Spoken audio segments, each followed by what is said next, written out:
show. I Married Joan, America's favorite comedy show, starring America's queen of comedy, Joan Davis, as Mrs. Joan Stevens.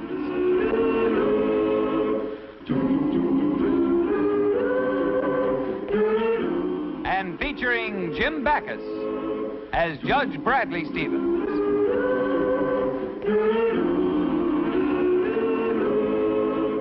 I Married Joan.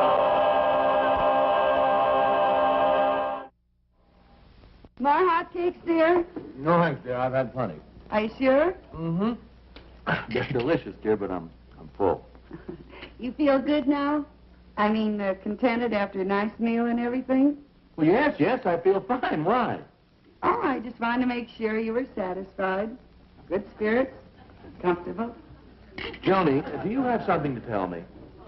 Bradley J. Stevens. Just because I want to find out if you feel good, you think I have something to tell you. Brad. Yes? I have something to tell you. Okay. What is it? You know my kid sister, Beverly. Well, I got a letter from my folks, and they thought it would be a wonderful idea if she enrolled at Southside Junior College and lived here with us. Your sister live with us? Yes. Oh, but Beverly's only 19 years old, and our friends are much older. She wouldn't have anyone her own age around here. That's exactly what I thought. So that's what I wrote to my folks. Oh, good. But look at their answer. Yeah, they say that you'll meet plenty of girls her own age at school, and, well, it would be wonderful for her to spend some time with our friends, too. Well, yes, honey, but what if Beverly gets lonesome? She could get very lonesome, you know, away from home for months. You know, the same thing occurred to me. So when I got this letter, that's what I wrote to my folks. But look what they say. Yeah. They say that she was away to camp for 3 months last year and loved it. They're sure she won't get lonesome. Oh, well, I know, honey, but what makes them so sure that Beverly would like living with us? Maybe she'd hate it. She loves it. Yeah, and what about the college courses? Are you sure that Southside has the courses your sister wants? Besides, Tony, it's fairly obvious that the jury in this case has already reached a verdict. Okay, dear. Sister goes to Southside and stays here with us. Oh, Brad, you're the most wonderful husband in the whole world. Well, you might as well write and tell her to come. Beverly, down in a minute, Joan. Joan! What's the matter, dear? You said you wanted her to come. After all, there are some wives who wouldn't even ask their husband's opinion. Joni! I'm home. Hello, dear. Hello, lover. Well, how did things work out here today with Bev? Just fine. She registered at junior college today, and she says she's just going to love it. Well, I hope things work out all right with someone living here in the house. Oh, it'll be wonderful. It'll be terrific having a teenager like Bev in the house. And it'll make us feel young and... Joni, what's all the stuff here? I can't get my coat in. Oh, well, the closet was so tiny up in the guest room that I told Beverly to put a few little things in the hall closet. A few little things, but honey, I can't even get the coat in. Oh, don't be silly. Well, all right, dear, you put it in. Oh, sure. Any mail, honey? It's right there on the desk, honey. Oh. There are a few things, but it's certainly easy to get one coat in.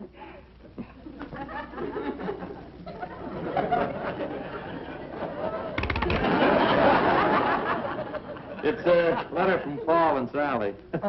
I'll have to answer them tomorrow, dear. Wonderful. Oh, dear.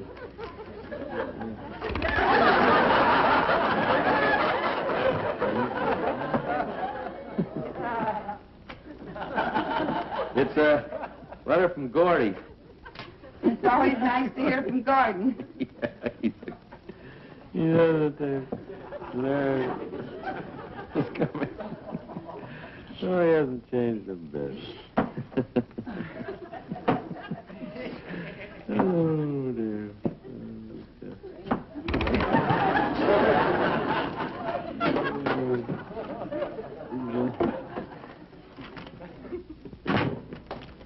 You see why I couldn't get your coat in, dear? There was nothing to it. Oh, well, thank you, dear. But while you're at it, you can hang this one.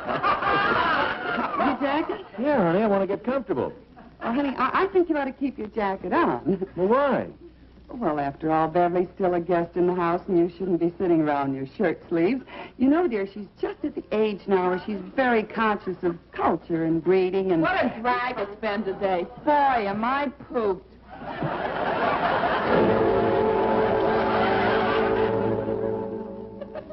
Now that Beverly's been with us almost the whole day, don't you just love her? Well... I knew you would. It's just a matter of getting used to a teenager, that's all. They may do some peculiar things, but... Joan, what is this? Look! Brad, your picture's in the paper. Joan, half the page is gone. Oh, so I'll bet I know how that happened, dear. The newsboy must have thrown the paper up on the porch and hit a very sharp edge of the drain pipe and very large hole. Joni, I know and you know how this happened. Yes, I guess it's very obvious. There's a paper hole thief in the vicinity, Dad. This was a list of the 50 latest jazz records. Your sister tore up the paper before I even had a chance to read it. Now, Joni, that is not right. That is not... Honey, look what time it is. Weren't you supposed to call George McDonald tonight? Oh, my gosh, you're absolutely right. As a matter of fact, I started to call him 2 or 3 times before, but your sister was on the phone. Well, don't forget, I just arrived here in town today. Yes, just today. And I've hardly had time to finish unpacking, and I'm... Miss Alexander Graham Bell is still at it. Well, Brad, it may be a very important call. After all, Beverly just registered at junior college today, and she must be talking to some professor about some subject she's taking. Of course it's okay to kiss a boy on your very first date if you really love him. It could be her biology teacher. Look, Joan, I consider myself a very patient man, but how much am I expected to stand? I come home to find my dresser taken over, pink slips in my sock drawer, the paper torn before I have a chance to read it. I can't even use the phone. Well, I know it hasn't been easy for you, dear, but I hate to give Beverly a big lecture on her very first day here. Well, all right, Joan, but... I know she's my sister, but I'd do the same thing for your relatives, too, Brad. All right, dear. I'll remember that. I'll get used to it, I suppose. Well, you're going to make some notes for court tomorrow. Thanks, dear. Everything will calm down. You'll see. All right, Joan. I hope so. Oh! Brad, you found Beverly's box of chocolates. Must they be hard-centered? Yeah. Oh. Are you sure you forgive me, dear, even though my sister upset your whole routine last night? Well, honey, there's nothing to forgive. And you're not mad at Beverly anymore? No, honey, like you said, blood is thicker than water.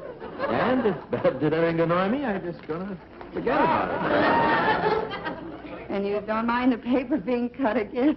No, of course not, because I'm sure if the same occasion arose, you'd be just as tolerant of my relatives. You know it. Oh, you're wonderful, Brad.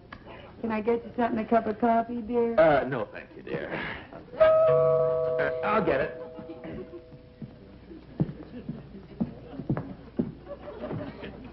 Yes? Cousin Brad. Oh, why, Cousin Jack. Come right in. Joni, this is Cousin Jack from Idaho. Your cousin Jack? Why, Oh, yes. His father owns one of the largest potato plantations in Idaho. Right, Jack? Yes, sirree. Dad's done all right in the potato business, considering he started on a shoestring. In fact, that's what he's growing now, shoestring potatoes. Fine. I think it broke mine. Yes, sir. I think you folks will find me mighty pleasant company to have around. Pleasant company? Oh, did I forget to tell you? I just entered college here today and thought I'd give you folks a break and live with you a while. Hey, this joint is all right. Oh, make yourself comfortable. Joni, you better get the boy something to eat. He must be hungry. Well, I'm all out of Idaho potatoes. Why don't you try one of our California grapes?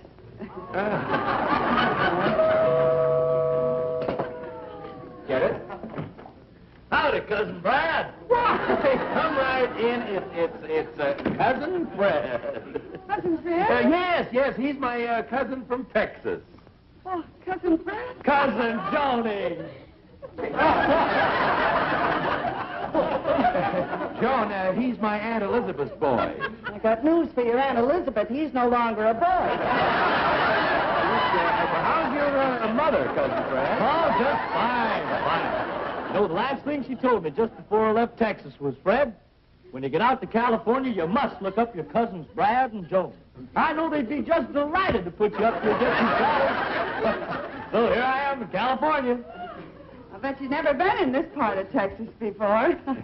Well, step up. I want you to meet another cousin of yours that's going to stay here for a while. For a while, this is Cousin Jack, your Cousin Fred. Why don't you have some fruit?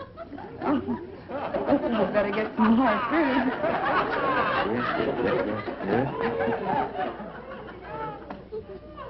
Now listen, boys.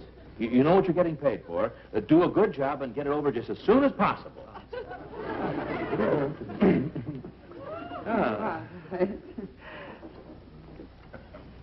Fred, I'd like to talk to you about those cousins of yours because Why, Brad, how are you? Oh, fine. Why, nice to see you. Joni, don't you know who this is? well, from the smoke signals he's sending up, it must be your Aunt Minnetonka's boy. Joan, you mean you don't know who this is? Maybe I would if I could see him. Now, Joan, it's your cousin Dave. My cousin Dave. Well, hello, Cousin Dave. Glad to meet you, Cousin Joan. I want you to meet some of your other cousins. Cousin Dave, this is Cousin Jack, your Cousin Fred. Oh, yeah. Won't you have some fruit? Oh, a few bananas.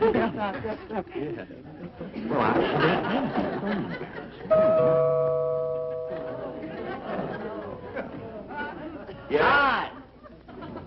Who are you? Sam. Well, I didn't hire you. What are you doing here? Dave invited me. Here, won't you have some fruit, boy?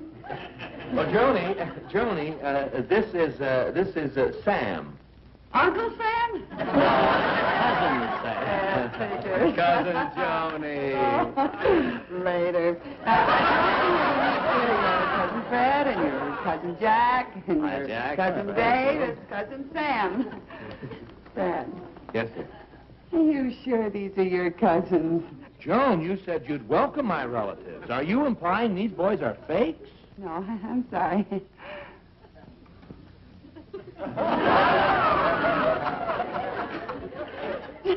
Get some more fruit.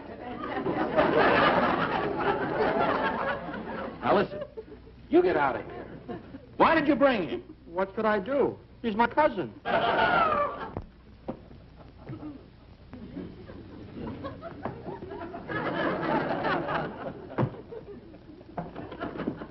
Hi, Joan. I just got back from... Joni, what's this? The boys' dormitory. What else? No, Joni, I just love your idea of interior decorating. I think no home should be without a set of those. When I'm going to talk with you.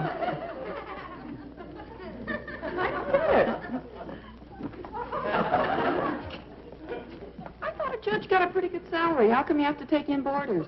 They're not boarders. They're Brad's cousins. At least he says they are. What do you mean, says? Well, I know they're phonies, especially that Sam. College boy. I can't pick them out till I can prove it. Meanwhile, they're making me miserable. Miserable, she says. That's the kind of misery I could learn to enjoy. Beth, I know how to get those characters off my neck. And maybe even out of yours. You do? Tell me more. Well, what's to tell? They're boys your age, and you're a girl their age. It's that simple. After all, you've got charm. Who, me? You've got personality. Who, me? You've got allure. Oh, me? You'll have those boys eating right out of your hand. Hoo-ha! I know you can do it. You can find out if they're really phonies for me. Come here, let me fix you up now. That's fine. There, darling. The shoulder's fine. Great. Now, you go right in there and vamp the information out of them. Vamp? Yes. Vamp.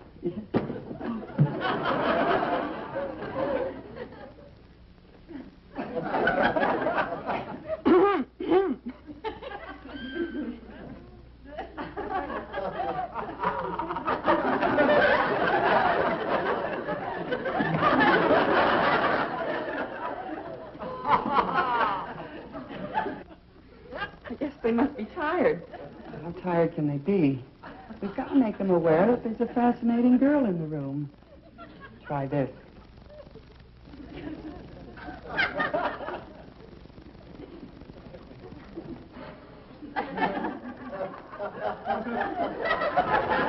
Boy, do you need glasses? I don't mind you saying I need glasses, but please don't call me a boy.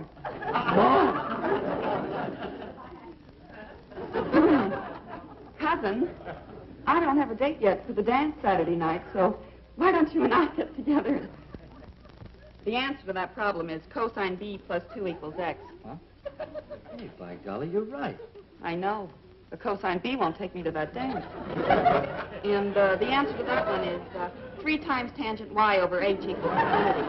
This girl is a genius. Yes, but what she's trying to convince you is that this genius is a girl. You know, it takes 2 to tango. Say, maybe you can help me. What is the conjugation of the Latin verb to carry? Ferro, ferre, tuli, lattice. And about that thing. Say, what's the specific gravity of ammonium sulfate?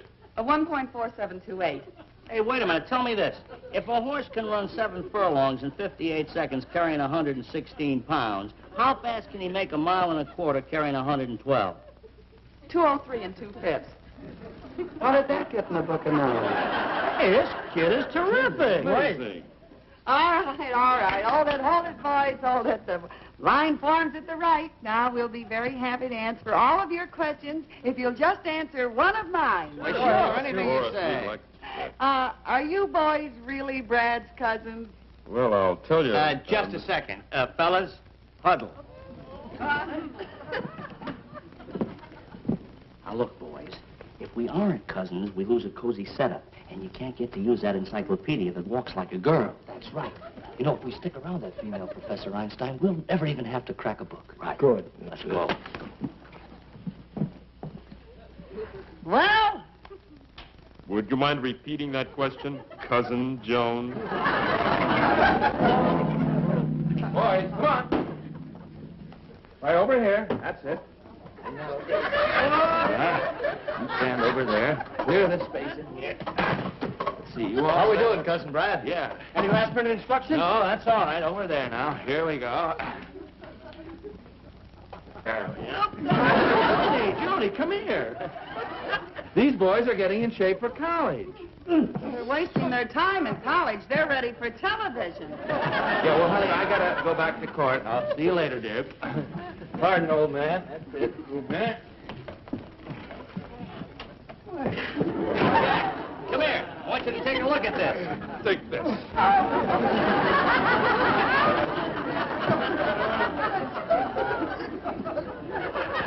Jack, get this up. Wait a minute. Hold it! Oh, what a magnificent pose! Girl with barbell. Just stand there. Hold it. Don't move. Who's got straight to move? Oh, how could you do such a thing? Where's some water? I got it. There. What do you think of it?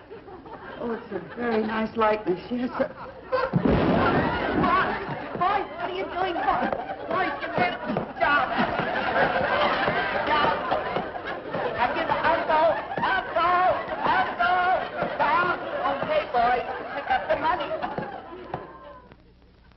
Look, Joni, I know I tried to pull a trick on you, and it backfired on both of us, so just let me call the police and have them throw those boys out of here. Well, Brad, you're in no position to get involved with the police. Besides, it serves you right hiring those 4 phonies to claim they're your cousins. I only hired 3. The 4th one wasn't a real phony. He was a phony. I just don't like the idea of them sleeping here all night. But in the morning, we'll get rid of them. With the mathematical scheme that Beverly figured out, they'll be glad to leave us. All right, honey. Get to bed.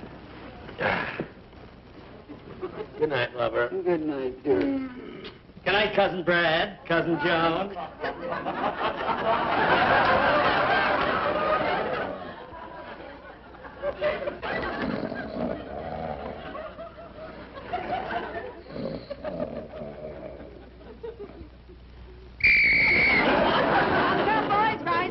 Early rises here. You've got to get up. Okay, I'll get one. It's Cousin Brad's turn in the bathroom now. You'll have to wait your turn. Here, I'll give you a schedule. Out of bed, 7:02, full of cut, 7:03. Toast 7:12, eggs 7:15. They're 3-minute eggs. What are we supposed to do, live by a timetable? Well, it's the only way here.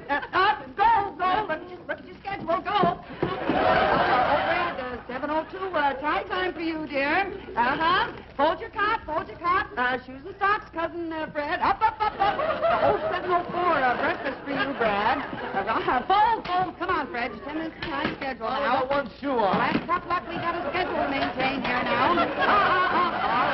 Okay, out of bed now. You mustn't oversleep, you know. Wait a minute. 7:06. That's tie time for you. Hurry or your eggs will get cold. Refrigerator. Let's see now. 7:07. Coffee. Oh, you're right on the nose, Brad. Roger. Will toast. Carry on. All right. Follow the leader in there. Tie time for you, Dave. Hey, wait a minute. Go back to the bathroom. You haven't got your shirt on. Hurry now. You boys are going to miss your breakfast. Right on schedule, too. Don't answer me. You haven't got time. Get the eggs over there at 7:08. Eggs for you. No. Better come back here. Grab another piece of toast in for the next man, Jay. Get in the toaster there. Use the refrigerator. Toast over there. Eggs over there. You're way behind your schedule, man. I'm telling you. All right, boys. Little toast. Little butter for your toast there, boys. Get the butter. Fine, butter for the toast. Thank you. Butter here.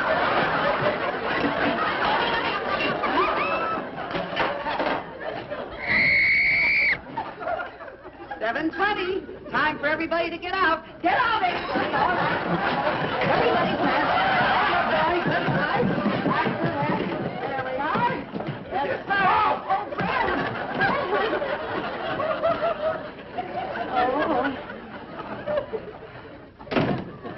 Oh.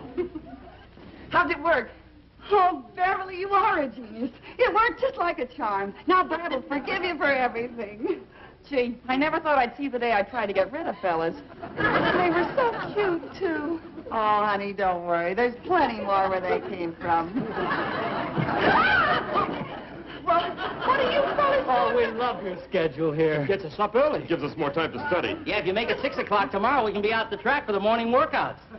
And I thought they were gone. They are. Real gone.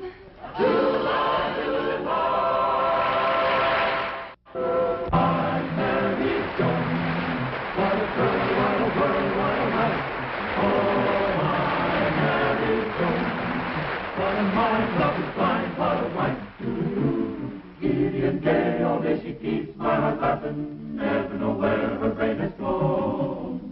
To each his own, can't deny that's why I married Joan.